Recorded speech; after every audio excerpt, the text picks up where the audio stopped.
গাইছ মই অন্য এটা মিনি ব্লগলৈ আপোনালোকক স্বাগতম জনালোঁ। আজি আমাৰ ৰাতি সাজৰ কাৰণে আছিলে লোকেল চিকেন। ইয়াত দেখিছে কাটা বাছা কৰা হৈ গ'ল।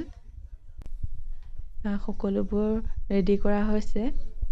সকলোৰে ৰন্ধন পদ্ধতি বেলেগ। আমিনো কেনেকৈ বনাওঁ তাকে দেখাওঁ বলক। দেখিছে কেৰাহীত তেল দিয়া হৈ গৈছে। ইয়াতে পিঁয়াজ, গোটা নহৰু এইটো অলপ টাইম ফ্ৰাই কৰিব লাগিব।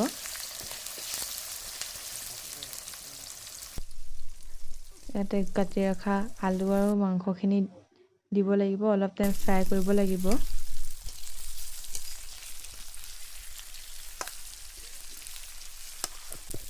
ইয়াতে সোৱাদ অনুযায়ী নিমখ